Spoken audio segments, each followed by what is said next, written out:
Let's pretend we're in Sao Paulo, Brazil, looking at a building. Looking at this picture will help. It's the home of a fine modern newspaper. Let's go inside and look around. Every newspaper in good standing has an editor and publisher. Has A Gazeta an editor and publisher? Yes. Is this he? Yes. The reception room, which at the moment we seem to have all to ourselves. Nor is the library crowded. The staff is so busy getting out the paper that no one has time to read. In the business office, however, the boys are busy, probably scrutinizing reporters' expense accounts. Ah, the advertising department. Here's where they have to work. No ads, no paper. Another must on any sheet, the sports department. What, an auditorium? Yes, but just now it's crowded with little men who aren't there. There's a special edition of this paper for children. United States papers, please copy. The art department. The business in hand here is not art with a capital A, but just pictures and more pictures, pictures for the news section, pictures for the ads, pictures for the comic strips. And then the city room, where the reporters do the sitting down part of their jobs. And their boss, the city editor. News by radio, big news. A plane carrier sunk. Here, take this to the desk. The assistant editor gets the flash. The journalistic wheels start spinning. Word goes to the rewrite desk. A story right away on that plane carrier. And have we a picture of that ship? Morgue? Is this the morgue? Very well, they'll look. And of course they'll have that plane carrier.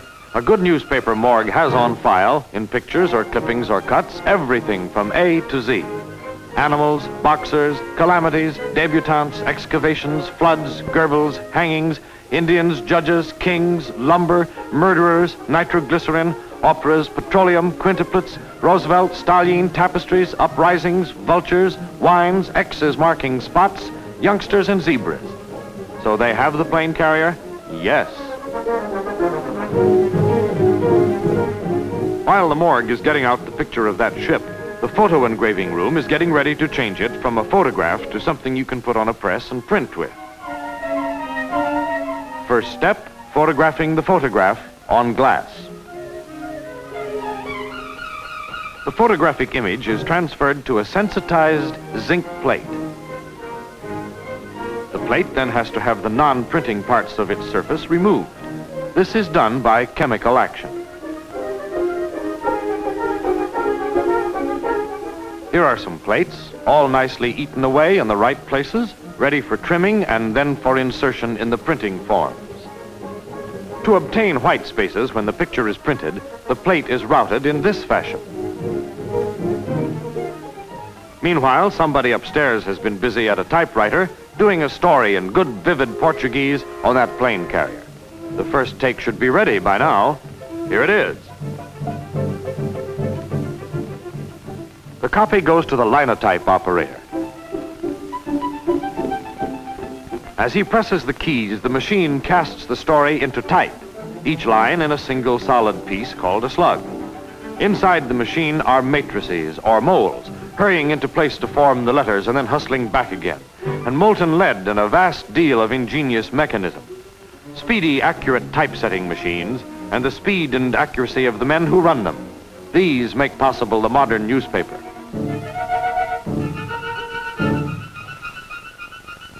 Now that a couple of hundred stories have come off the linotype machines, and the halftones and line cuts are all made and trimmed, and everything is nicely assembled on the make-up table, are they ready to go ahead and run off the edition? Dear me, no. This is not the lead they'll print from.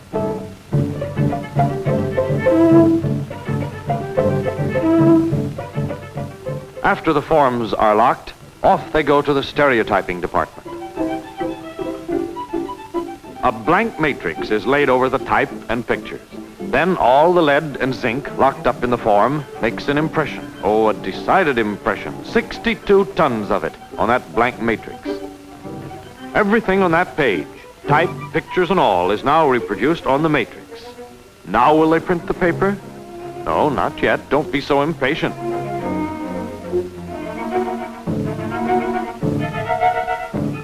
The matrix goes into a casting machine. More molten lead is in there somewhere. Now the whole page, reading matter, pictures, and all, is cast into lead again. Now they'll have something to print with.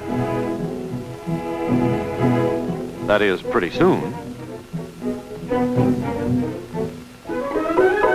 The castings first go to another machine where they're trimmed to just the right size for the presses. Does all this seem to you fussy and time-consuming? Well, it all goes faster than you can say Juanico Robinson.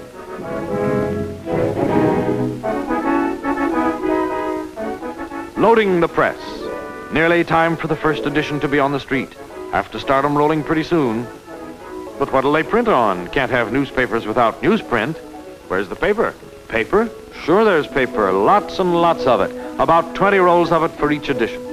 While editors and reporters and proofreaders and linotypers and photographers and engravers and all the others have been putting the edition together, some of the other boys have been loading the presses with paper. Deadline for starting the first edition through the presses is high noon. Everything is about ready now. This moment, repeated every day in any big newspaper office, is like that pleasantly exciting moment in the theater just before the curtain goes up. Let her go. It's noon. The clocks say so, the sirens say so, the people outside waiting for newspapers all know so. Start those presses rolling. So the big daily grist of news goes through the milling, rolling presses. More gains for Russia on the Eastern Front. Menuno Azul picked to win the 4th today at the Jockey Club. U-boats off the coast. Quadruplets born in Chile. Churchill gets confidence vote in Commons. Dogs barking saves 8 in Rio fire. Senorita Maria Duarte engaged to be married. 9 German generals suddenly taken ill. Lots of news. Big news, trivial news, tragic news, amusing news, world-shaking news, all sorts of news for a news-hungry world. So it is here in Sao Paulo as it is in any other big city where the press is free and where the people who turn out newspapers know their trade.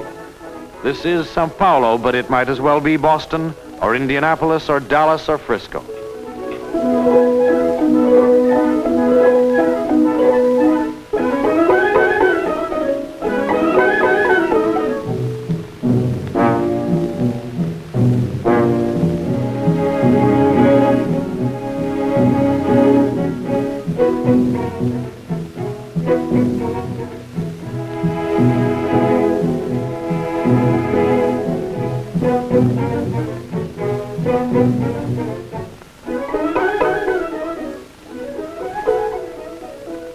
If this looks like the way things are done in Chicago or Detroit, that's because this town of Sao Paulo in Brazil is energetically alive with high-power South American progressiveness.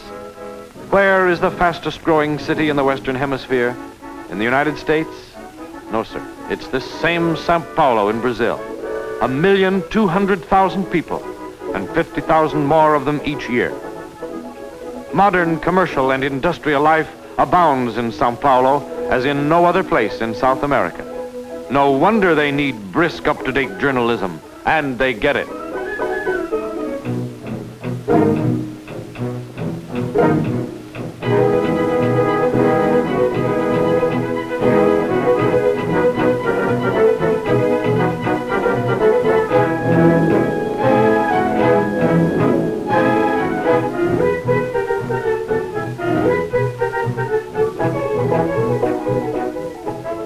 A Gazeta is much more than a local Sao Paulo paper. It covers a wide field.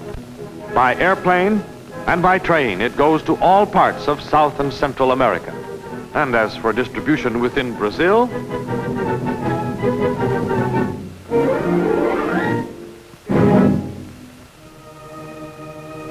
F-I-M, pronounced FEM, being, yes, you've guessed it, Portuguese for the end.